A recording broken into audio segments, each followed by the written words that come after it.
Inês. Boa noite, pessoal. Boa noite, Brasil. Boa noite, mundo.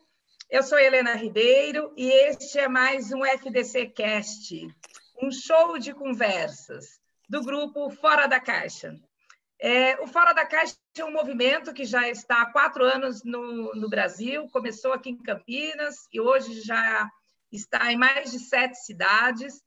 São encontros de empresários que se reúnem para discutir estratégias, pensar fora da caixa. A gente não cobra mensalidade, não tem anuidade, e o grupo é mantido através dos próprios mentores, consultores, palestrantes, que contribuem com conteúdos dos nossos eventos presenciais, onde eu e minha querida Lana, desde o começo de março, a gente tem conduzido as lives de quinta-feira. E hoje, eu e a Lana, nós estamos mega felizes, né? Porque nós temos um convidado que está estudando sobre nós mulheres. Olha que maravilha! Né? Ele está fazendo uma pesquisa de mestrado para falar da importância da mulher, da importância da liderança feminina, dos nossos desafios. Então, para nós, hoje, é uma live muito especial, porque as mulheres que estão nos assistindo sabem quais são os nossos desafios do nosso dia a dia. Então, nosso convidado hoje especial é o Edson de Paula. Boa noite, Edson. Seja bem-vindo. É uma honra tê-lo aqui conosco para a gente debater esse assunto tão importante. Boa noite, Helena. Boa noite, Lana. Para mim é uma honra estar aqui com vocês, que são líderes, né? Eu hoje estou aqui cercado de líderes, de mulheres que são líderes. Conheço muito bem a Lana, conheço muito bem você também, Helena, assim, já de longa data, e agradeço muito pelo convite para estar aqui hoje falando sobre um tema que eu sou apaixonado, é liderança feminina. A liderança feminina entrou na minha vida desde quando eu era pequeno, com a minha mãe.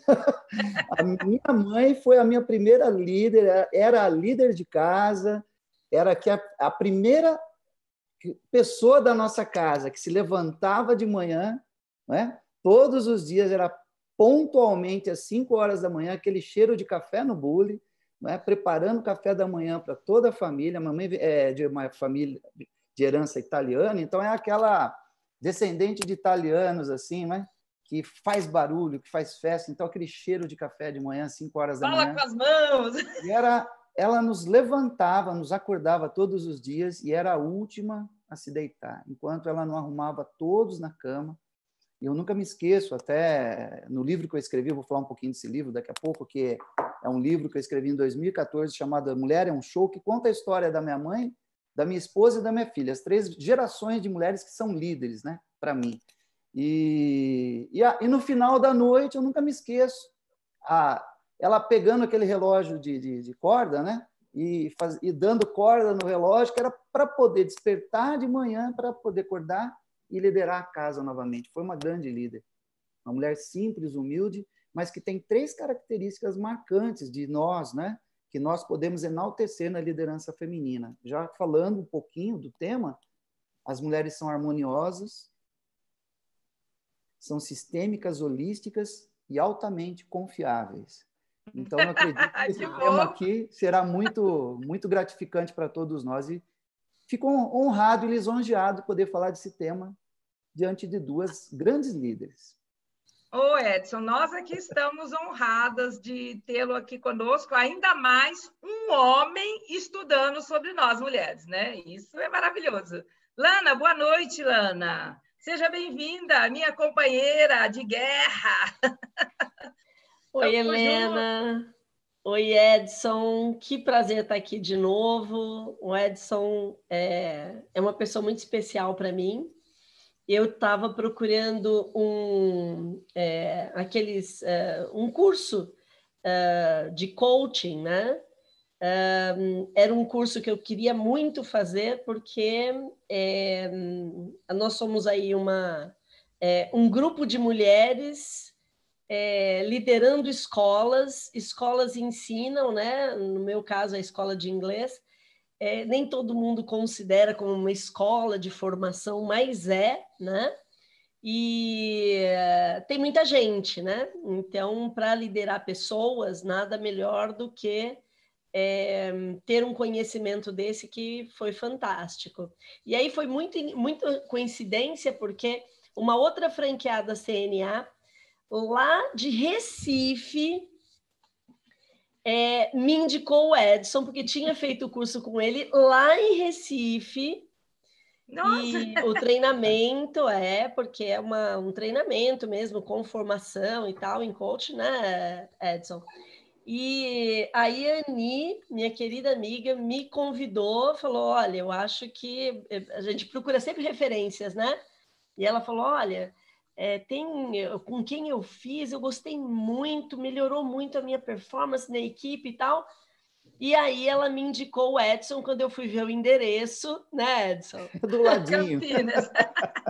O escritório dele é no meu bairro. É verdade. Então, assim, dava para ir a pé, foi assim, a coincidência da minha vida, né? Foram dias maravilhosos, aquela maratona, né, de dias, assim, que não tem fim, mas é gostoso, né? Das 8 da manhã às 8 da noite, feriado, sábado, domingo, vai embora, né? Uma imersão, realmente, eu acho que eu cresci muito e foi muito gratificante. Então, assim, desde aquele momento, acho que a gente criou aí uma amizade, a gente criou uma proximidade muito grande, né? E o Edson sempre assim, muito delicado, muito. A sócia dele, né, é a esposa, Esposa. e assim, muito dedicado a esse universo feminino, né? Então, seja super bem-vindo, a gente já conversou bastante sobre esse tema, que evidentemente nos encanta, né, Nos Helena? interessa. Então, eu queria saber, em primeiro lugar, que você contasse aí para o nosso público feminino. Olha, já estão com um monte de gente aqui no nosso Que chat, está legal. todo mundo interessado nisso. Olha, eu convidei o CNA inteiro, em Poxa todas vida. as 600 escolas aí.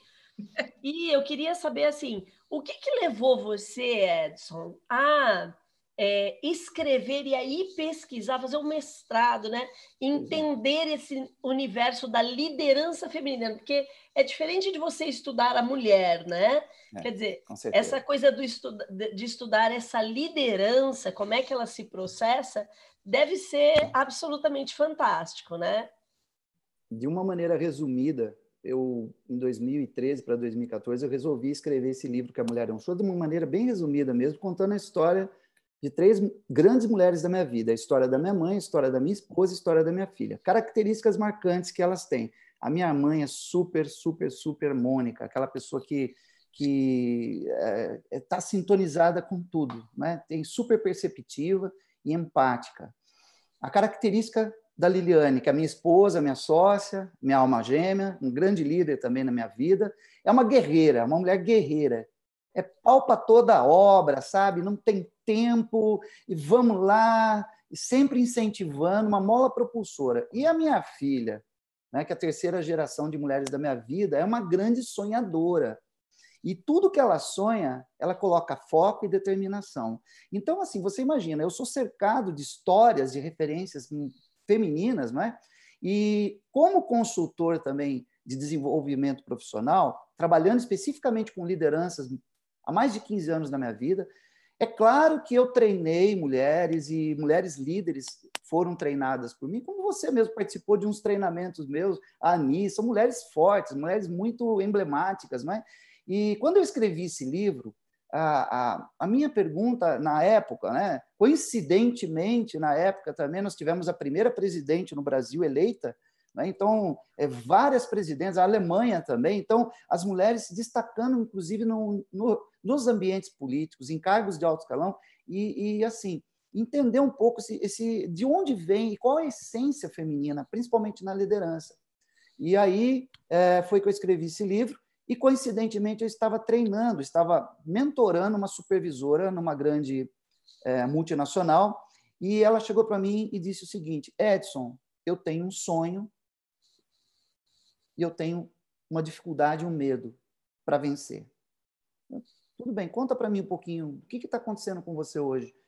Olha, eu sempre tive um sonho de ser bem-sucedida na minha vida. Eu venho de uma família muito humilde, batalhei muito pelo meu espaço e surgiu a oportunidade agora de eu ser gerente de RH. Era uma supervisora de RH que ia passar para aquilo que nós estávamos falando aqui no nosso bate-papo, Helena, né? As mulheres se destacam muito, né? Dentro de recursos humanos, das áreas mais humanas, das áreas que exigem empatia, contato com pessoas. E ela estava galgando esse espaço há muito tempo e havia surgido a oportunidade. O diretor chegou para ela e disse: a vaga é sua, dentro de 2 ou 3 meses eu quero investir, você vai ser promovida. E, ao mesmo tempo, veio uma frustração enorme, porque ela tinha 35 anos de idade e, exatamente naquele momento da vida dela, ela queria ser mãe.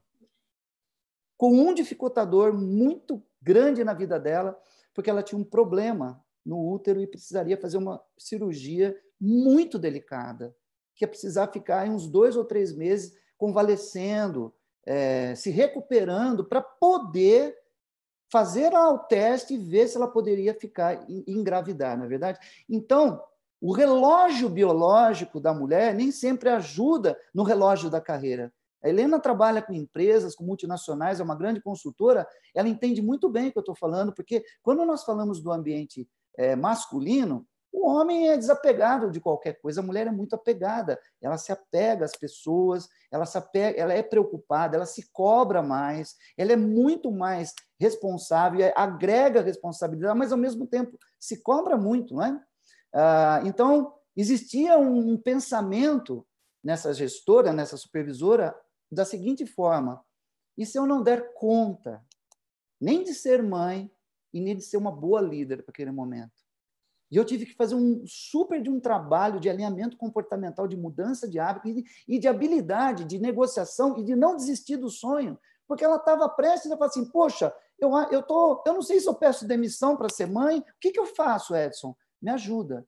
Então, conciliar tudo isso ao mesmo tempo agora, e a mulher ela tem uma propriedade, né, de ser essa mulher maravilha, de tentar, né, fazer um malabarismo com a vida dela para poder agregar o que há de melhor para todos, né? E isso me inspirou muito também a escrever esse livro. E durante muitos anos da minha vida, resumindo essa conversa, tá bom? Ela conquistou isso. Ela conseguiu ser mãe, ser gerente, gestora dessa fábrica. Então, tudo por uma força de vontade, mas principalmente para não abrir mão do sonho e aprender a negociar e focar. Eu acredito que 3 grandes características das mulheres que são líderes. Eu estou hoje aí concluindo o mestrado, estou fazendo uma grande pesquisa, entrevistando líderes, na verdade, e assim, lógico que eu não posso dar dados, né, da pesquisa, porque ainda não foi consolidada, mas o que eu percebo, que eu já colhi de dados, não apenas o que eu colhi, pela minha experiência profissional também, a mulher tem essa característica marcante de tentar conciliar tudo e todos, essa questão da harmonia, de harmonizar, né? Vamos equilibrar, vamos dar um jeito, segura um pouco, avança agora, ao mesmo tempo que, né, puxa a rédea, solta a rédea, incentiva quem está do seu lado. Essa questão de harmonizar os ambientes. A segunda característica marcante, a mulher é muito sistêmica, ela pensa no todo, ela quer agregar o todo, sem tirar o olho das partes. Isso é importante. Ela olha para o todo sem esquecer das partes. Eu canso de ouvir isso de líderes que são mulheres. Edson, eu conheço cada um dos meus liderados como se fossem os dedos da minha mãe. Eu me lembro da minha mãe dizendo a mesma coisa para mim. Filho, eu conheço cada... Os filhos são como os dedos da mão. Se a gente perder um dedo da mão, nós vamos sentir. E quando eu ouço isso de uma mulher que é líder e tem essa sensibilidade, né, de agregar e possui esse discurso, ora matriarcal e ora e patriarcal também, porque tem muito dessa... Hoje eu vejo muito nas pesquisas científicas dessa liderança, desse estilo de liderança. Inclusive, tem uma super psicóloga, que é a Alice Eagly, né? Alice Eagly, a doutora Alice Eagly, e ela fez um grande estudo de liderança feminina e ela diz que a mulher possui um estilo de liderança próprio, que ela desenhou esse estilo. E esse estilo de liderança, ele beira a androginia, ou seja, ele é andrógeno. ora ele tem um potencial masculino e ora ele tem um potencial feminino, contrabalanceando isso dentro do ambiente de trabalho. São forças, né? O yin, lembra aquela figura, né? O yin e yang, né? Então, você imagina esse equilíbrio dentro da organização. E hoje nós estamos vivendo, Lana e Helena, um momento de isolamento social em que nós estamos precisando de um contato, mesmo que ele não exista. Não é? E quem é que consegue fazer esse contato, principalmente de maneira muito empática, muito agregadora, dentro do ambiente de home office, principalmente as líderes que são mulheres. Os homens nunca tiveram essa habilidade emocional, empática, as habilidades sociais precisam ser mais desenvolvidas nos homens. Os homens são mais focados em resultados, as mulheres são mais focadas nas pessoas. Então, isso não é uma questão de dividir aqui, colocar um divisor de águas na nossa conversa, mas é um princípio. O Edson, mas a mulher consegue entender que ela, para liderar, ela não precisa ser um homem? Aí que está o ponto. Como é que funciona isso na cabeça das mulheres? Esse é o ponto, porque durante muitos anos, quando nós falamos de liderança feminina, nós temos que colocar um contexto histórico aqui do que é essa liderança feminina que nós estamos estudando hoje. Ao longo dos anos, a liderança feminina se baseou principalmente no início da década de 20, do século passado. Entre a Primeira Guerra Mundial e a Segunda Guerra Mundial foi onde as mulheres começaram a adentrar no mercado de trabalho, mais especificamente nos setores administrativos das empresas, inicialmente como secretárias, telefonistas, inclusive tem uma série muito legal chamada Telefonistas, não é? No Netflix, que conta muito desse momento histórico do mundo, né? Então, assim, e quando a mulher entra no mercado de trabalho, ela entra como uma força de trabalho opcional. Por quê? Os maridos, os homens foram para a guerra e houve um déficit de produção dentro das indústrias. A mulher não pegava no braçal ali, na máquina. O que aconteceu naquele momento histórico, Lana e Helena? E nem foi uma escolha, né? Não foi uma necessidade, né? Foi essa coisa de arregaçar a manga aqui, olha, e vamos lá, né? Vamos lá, né? Eu preciso continuar sustentando meus filhos. Meu marido não está aqui, o governo não está subsidiando nada. Eu tenho que sair para o mercado de trabalho. Foi bater palma na indústria e conseguiu. Só que precisava, por exemplo, numa máquina que era ocupada no trabalho, no dia, e um homem dava conta de uma máquina, às vezes precisavam de 2 ou 3 mulheres por causa de esforço físico, né? Isso precisa ficar bem claro aqui. Quando nós falamos de esforço físico, logicamente que a mulher tem uma desvantagem, né? Uma desvantagem física. O homem é mais forte fisicamente. Então, naquela época, imagina, década de 30, década de 40, a mulher tocando uma máquina, uma linha de produção que um homem muitas vezes tocava e se pagava o salário para um homem. Quando você coloca 2 ou 3 mulheres ocupando a mesma função, o que acontece? O empresário não pensa assim, vou pagar um salário para cada uma. Eu vou pagar a hora vou dividir o salário por 3. Só que agora não é mais físico, né? Agora é só cabeça. Então, uma mulher dá conta do trabalho de 5 homens. Isso ficou. É aí que está. Isso ficou no DNA do empresário. E continua dividido por 3. Porque continua. Então, essa grande desvantagem ainda existe nos ambientes corporativos, no mundo como um todo. Hoje, você vai assistir um jogo de futebol masculino, você paga o ingresso. Por que eu tenho que assistir um jogo de futebol feminino e pagar metade do ingresso? O mundo esportivo tem sido assim. Houve, inclusive, um grande movimento para se mudar isso, coisa recente, de 2, 3 anos atrás. Então, essa desvantagem, eu costumo dizer o seguinte, eu não gosto dessa palavra discriminação. Eu prefiro trocar por desvantagem. Existe, sim, uma grande desvantagem ainda no que diz respeito, não é, à ascensão feminina no mercado de trabalho.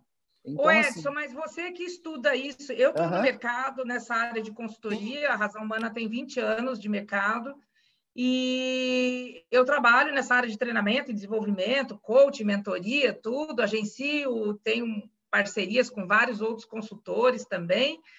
E então, o meu público, ao longo desses 20 anos, sempre foi muito gestores de RH, né? Em sua maioria, aí você pode até confirmar, aliás, dizer os dados estatísticos, mas em sua maioria, eu acho que 95% dos meus contatos são com mulheres, gestoras, supervisoras, analistas, enfim.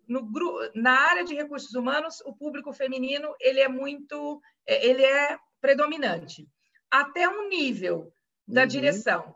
Aí, no nível da direção, ele já diminui, eu não sei se 40, 60, 30, 70, enfim. Ele já existe uma diminuição desse processo. E aí a gente vê assim que esses são cargos que cuidam da empresa. Então, o maior patrimônio da empresa é o capital humano. Então, o maior patrimônio das empresas estão na mão das mulheres. Exatamente. Elas que lidam com tudo isso. A carga emocional da área de recursos humanos é muito alta. Se o cara está feliz, o RH está feliz, né? Se ele está triste, vai para o RH. Se é uma promoção, vai para o RH. Se é uma demissão, vai para o RH. Enfim, tudo centraliza ali. Então, exige do profissional da área de recursos humanos uma dedicação muito forte em termos de competência, de desenvolvimento. Queria que você falasse um pouquinho sobre isso. Como é que foi? Porque, assim, eu só trabalho com grandes empresas. Né? Ao longo desses anos, a gente acabou se posicionando com grandes empresas. Então, são empresas que o cara de RH cuida mesmo daquilo, né? É 10 mil funcionários, 15 mil funcionários, 30 mil funcionários, 100 mil funcionários. Né? Pô, os caras o dia inteiro pensando em gente, em pessoas. Perfeito. Né? E isso está na mão das mulheres. Então, assim, por que ainda existe esse preconceito de dividir por 3 o nosso salário ainda? Eu digo nosso, porque mesmo estando na consultoria, às vezes eu tenho que fazer 3 vezes um negócio para provar para o mercado ali que, sabe, dá para fazer o negócio. Então, comenta um pouco sobre isso para nós. Quando que vai acabar isso? O primeiro aspecto que você citou é um aspecto quando nós falamos de dados estatísticos, né? Então, assim, para essa pesquisa minha, eu tive que recorrer a alguns bancos de dados, logicamente, para entender o universo, né? Principalmente no que diz respeito aos cargos de alta gestão. Por exemplo, nível de direção, né? Quando você fala de direção de RH, recursos humanos, historicamente, é onde a mulher tem o seu patamar já muito bem definido, como você mesmo citou, né? Se eu não me engano, e já fazendo aqui um paralelo, o segundo cargo onde a mulher ocupa a maior predisposição para direção dentro de uma organização é o departamento financeiro. Então, recursos humanos, financeiro segundo, e qualidade, produto. Qualidade, né? Departamento de qualidade também é muito forte, ocupado por diretoras que são mulheres, né? Então, RH, recursos humanos, financeiro e qualidade, tá? Então, seria essa a hierarquia. Uma pesquisa da Grant Thornton, agora feita no ano de 2020, comprovou que, esse é o ponto, apesar da mulher ocupar, estatisticamente, o cargo de direção de RH, ainda 60% destes cargos são ocupados por homens. Então, apenas 40% das mulheres, no nível mundial, ocupam esse cargo. São dados estatísticos de 2020. Um outro ponto que você citou, essa questão da desvantagem, não é? Do salário, vai muito de como a mulher também se posiciona diante do seu valor. Não é? Então, como eu fiz uma pesquisa, só para citar um pouco da minha pesquisa, a minha pesquisa foi realizada regionalmente no Brasil. Então, eu entrevistei algumas mulheres do Sul, algumas mulheres do Sudeste, do Norte, do Nordeste, da região Centro-Oeste. Isso depende muito do fator socioeconômico também regional. E depende muito do aspecto também sociocultural histórico da região.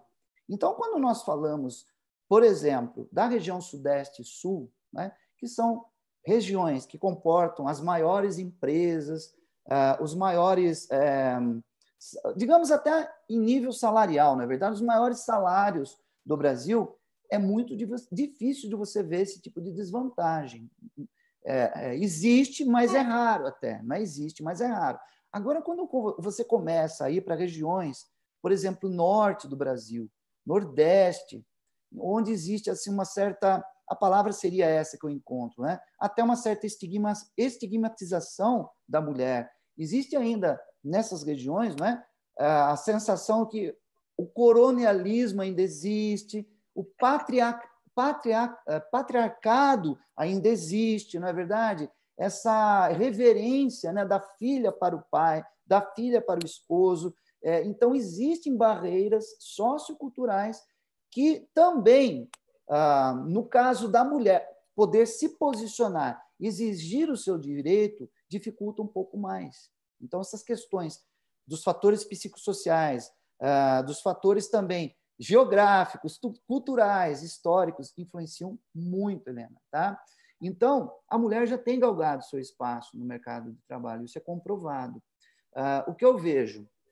Talvez o maior desafio da mulher hoje é quando ela pensa em ser mãe. Esse é o maior desafio que a mulher enfrenta no mercado de trabalho.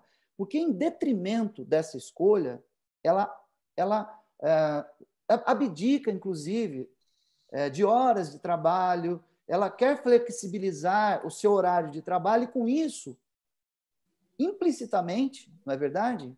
Implicitamente, já coloca aí uma aceitação, uma pseudo-aceitação de condições menores, não é? Que deixam ela em desvantagem, em situação de desvantagem. É uma certa vulnerabilidade também, que eu digo, biológica. Não tem como nós negarmos que a mulher ela tem maiores responsabilidades do que o homem, tanto pela vida como pelo cuidado. Historicamente, antropologicamente, a mulher sempre teve o seu papel de cuidadora, de protetora. O homem sempre foi caçador, sempre foi guerreiro, sempre foi provedor. Ele saía para a caça. Eu acredito, né? Até brinco com isso, que ele saía porque a mulher mandava ele embora da caverna, né? Vai porque aqui você não está fazendo nada, né? Pelo menos traz alguma coisa para a gente. E isso era real porque o homem trazia a caça na antiguidade como uma oferenda, né? Como uma oferenda para a mulher. Existiam as deusas mulheres naquela época, né? Então, assim, a mulher foi a primeira terapeuta, a mulher tem uma visão, ela tem uma visão que eu chamo de visão focada, uma visão detalhada. O homem tem uma visão periférica das coisas. Então, o homem, talvez ele tenha um pouco mais de visão e ele não tenha o freio de mão puxado, historicamente puxado, da sociedade. Ele sempre foi criado dessa maneira, né? Eu entrevistei uma candidata, na realidade, eu fiz um trabalho com uma candidata, né, para uma entrevista, né, e fiz um processo de mentoring para ela. A Liliane também trabalha muito bem com isso, né? E ela disse: olha, Edson, você não acredita, eu nasci, cresci ouvindo meu pai dizer para mim que eu devia ser professora. Então, assim, historicamente também, socialmente também, existem algumas funções que parecem que foram encapsuladas, né, no universo feminino. E a mulher tem que vencer essa barreira todas as vezes.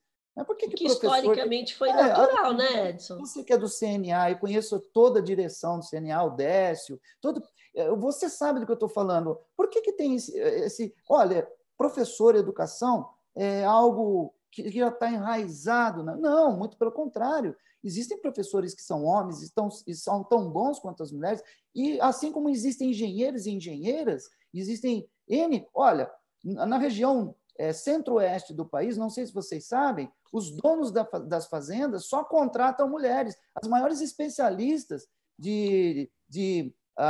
as maiores biólogas que cuidam de DNA são mulheres. Então, assim, pesquisadoras, né? Então, nessa área de saúde, os maiores exemplos são femininos. Mas hoje, por exemplo, o que a gente tem cursos.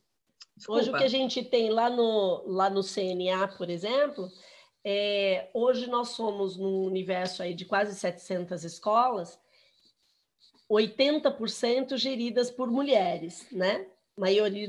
maior parte das gestoras, das franqueadas, são mulheres. Algumas que cresceram muito, acabaram, em muitos casos, trazendo os seus maridos para trabalhar com elas, né? Mas a maior parte, realmente, da gestão é de mulheres. Até talvez pelo tipo de negócio, por a educação estar muito ligada a esse universo feminino mesmo, né? E nós temos no CNA 5 diretores e uma diretora, né?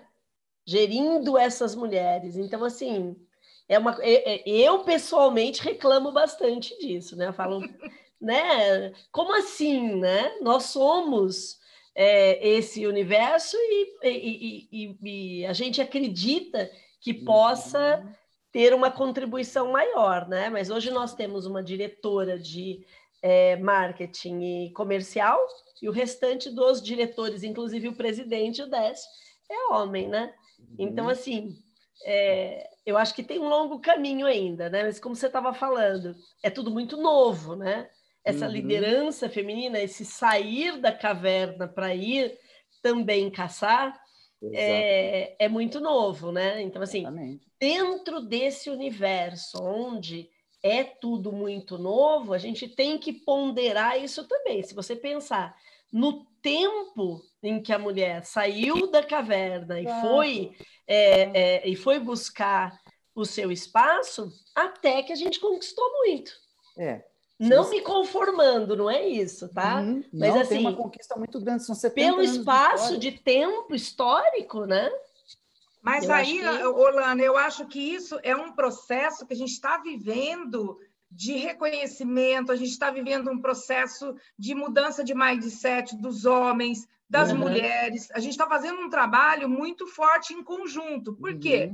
Né? Eu até fiz uma publicação falando que essa semana eu assisti algumas lives, achei muito interessante, porque são grandes empresários ali falando da importância da mulher no comando, da importância das mulheres na relação, quanto eles agradecem hoje pelas esposas que eles têm e pelo apoio que elas dão no sucesso profissional deles.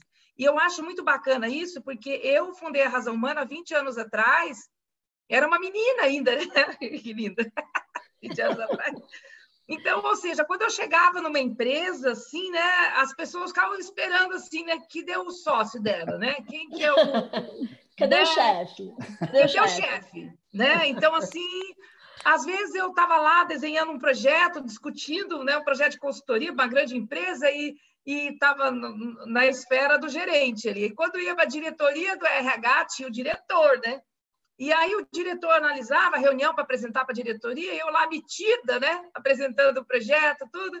Aí sempre tinha aquela coisa assim, ou o cara lia no cartão que eu era, né, eu acho até ridículo colocar CEO da consultoria, mas eu tinha que colocar, porque não tinha jeito.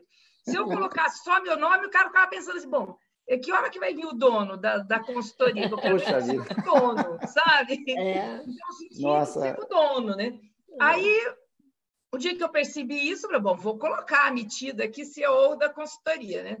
E aí, a hora que o cara olhava assim, tal, aí ficava duvidando, né? Tipo assim, né? Daí já era um outro olhar. E quando discutia um projeto, falava assim, tá, e aí, cara, tipo assim, né?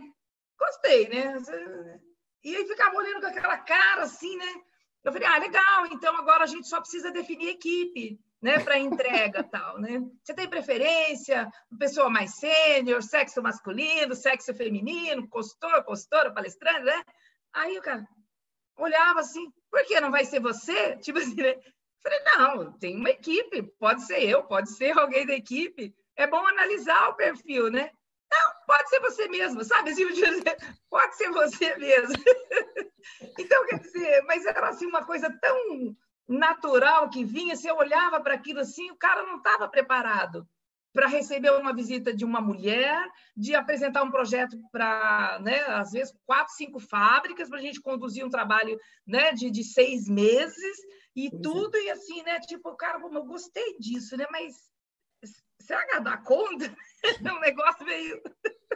E se ela ficar de TPM no meio? Então, eu enfrentei isso muitas vezes ao longo desses 20 anos. Muitas vezes. Graças a Deus, muitas vezes eu ganhei a concorrência, fechei.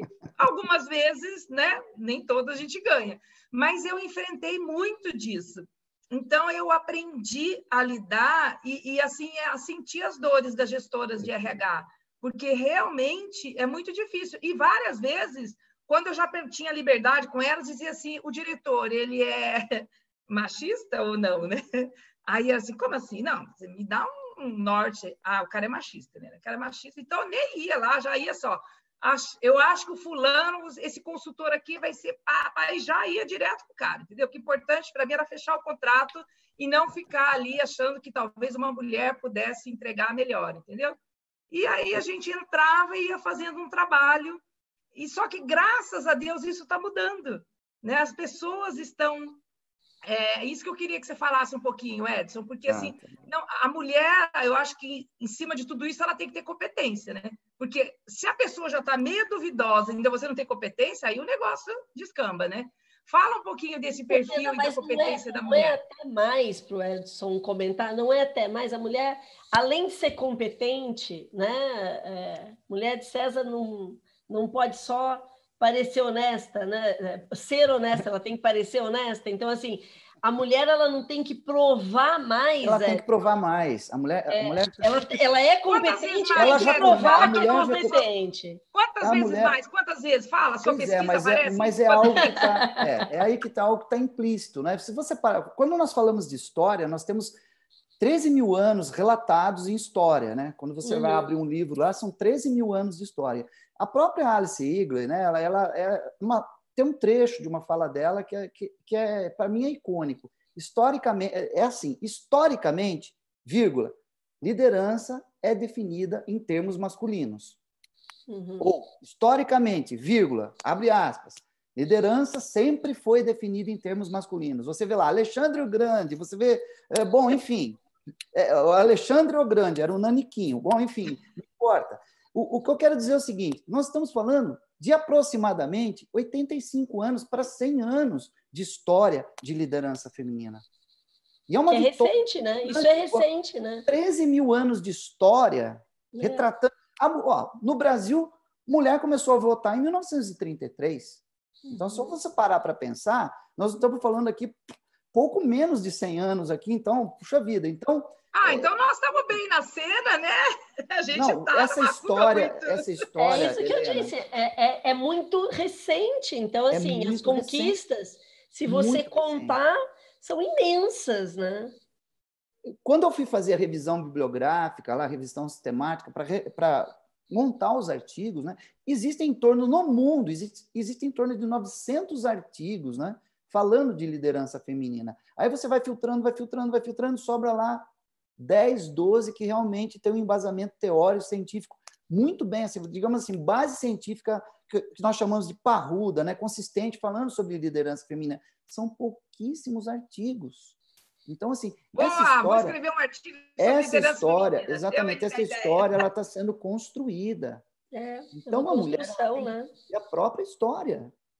Então, não é simplesmente vencer a si mesmo, vamos lá, me empoderar, movimento... Tudo isso foi importantíssimo, mas no dia a dia, a mulher precisa se municiar o tempo todo de autoconfiança, autoestima. Então, ela tem que estar sempre mandando mensagem positiva para poder superar essas desvantagens, não é verdade?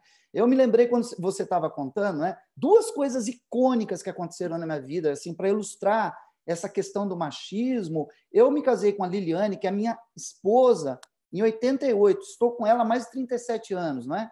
E no dia dos votos, na minha época, nós fazíamos votos, né, para nos casarmos. Em 88, eu, diante do padre, com meu pai, com a minha mãe, a minha sogra, meu sogro, o padre vira para mim: você tem alguma coisa para pedir para sua futura esposa? Eu falei: não, estou contente, tudo ok, ótimo, maravilhoso. E você, Liliane, tem uma coisa para pedir aqui para o Edson, na frente dos seus pais, dos pais dele? Tenho sim. Eu olhei para ela e fiz assim, né? Parecia aquele esquilinho. Né? Não combinamos isso, né? Fiquei 7 anos namorando, ela nunca falou nada. Ela disse o seguinte, que ele nunca me proíba de trabalhar. Por que eu conto isso? Eu conto isso nas minhas palestras, nessa palestra Mulher no Show, porque é um fato histórico. Pega em 88, uma mulher precisava fincar a bandeira dela no mercado de trabalho. Nós estamos falando de 30 anos. Então, olha como que isso não mudou muito. Recentemente, há uns 5 anos atrás, a Liliane é minha sócia, e é uma super também consultora. Eu fui visitar uma empresa, estávamos eu e ela aqui sentados, diante de um diretor, conversando sobre um projeto, ela conversando, a Liliane conversa no mesmo nível que eu, sabe? Entende pra caramba é como você, Helena, como uma Lana, uma super líder, né? E aqui conversando com o diretor, de repente um outro diretor chamou a Liliane para, não sei, para conversar, para apresentar, foram para uma sala lá, eu fiquei com esse superintendente da planta, né? Com ele aqui, ele olhou para mim e eu conversando com ele, ele parou assim, posso fazer uma pergunta para você? Pode. Ela é posicionada, não? Falei, super posicionada. Eu falei, posso fazer mais uma pergunta? Falei, pode. Ela é sua amante? Amante? Eu fiquei assim, cara... Então, existe... A hora que eu falei que ela era minha esposa, minha sócia, o cara ficou muito sem graça diante de mim, não é verdade? Por quê? Porque tem tudo... Existe essa mensagem implícita, né? Tanto nos homens quanto nas mulheres. E eu acho que o maior desafio, Lana e Helena, é vencer essa barreira, digamos, do glass, né? Do teto de vidro, né? Mas é o teto de vidro que existe muitas vezes, né? Já enraizado há muitos anos, historicamente, tanto nos homens quanto nas mulheres. No que diz respeito, uma coisa interessante que eu gostaria de deixar aqui, um dado também que é um desafio, a mulher ela tem um sentimento dentro de uma empresa como líder, e principalmente, eu vou focar muito nessa questão da maternidade aqui, que é o maior desafio, né? A nossa live fala dos desafios. O maior desafio é conciliar a vida pessoal, é o spillover, né, que nós falamos, transbordar da vida pessoal com a vida profissional. A mulher, ela tenta conciliar tudo. E ela tem um mecanismo que é interno, é uma questão muito interna, enraizado, que é de procurar acomodar tudo e, ao mesmo tempo, compensar os gaps. Então, por exemplo, se a mulher está dedicando muito do seu tempo para os seus filhos, como líder, ela se sente para baixo. Ela fala assim, puxa, eu não estou me dedicando tanto para a minha liderança. Ela se cobra. Se ela está se dedicando muito para o trabalho, ela fica pensando assim, nossa, eu preciso ver meus filhos. Ela tem um mecanismo. E aí ela chega em casa, ela quer compensar. Ela quer dar o máximo que ela pode para aquilo. Então, ela está sempre compensando. Existe isso. O homem não está nem aí. Não está aí. Eu vou ficar pensando no meu filho. Aí eu até brincava, né, alguns anos atrás, que a Liliane era mãe turista e eu era o pai trocínio. E isso muitas vezes se invertia na nossa vida, não é verdade? Ora eu também tenho que ser motorista, ora ela patrocina também.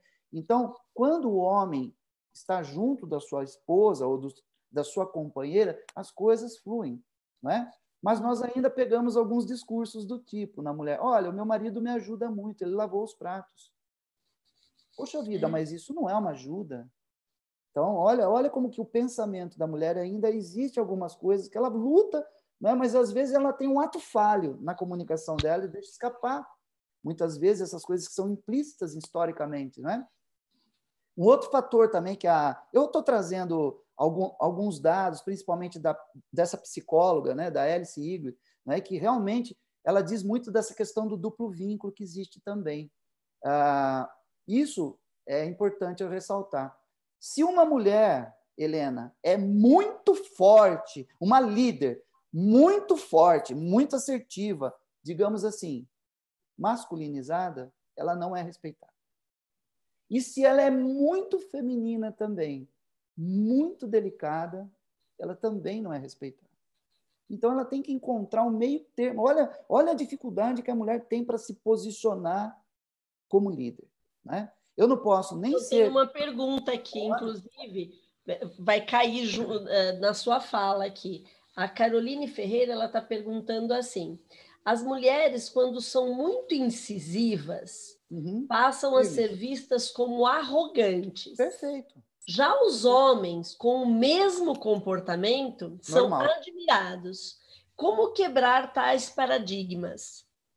E aí, é como eu estou te dizendo, é desenvolver um estilo de liderança que permeia nessas duas esferas. Você, mulher que é líder, não pode ser nem tão masculinizada, incisiva, essa, não é, força dominante. Nós chamamos de estilos comportamentais, né? Alta dominância, foco em Dá-lhe resultado. disque. Rolo, né? Dá-lhe o disque aqui, né? Dá-lhe disque. As mulheres, elas têm que procurar ser um pouquinho mais conforme, elas têm que se moldar, né, dentro de um estilo que Alice Ligley, né, que é uma psicóloga, uma mulher que estudou liderança feminina, ela diz, um estilo mais andrógeno, que permeia o masculino e o feminino.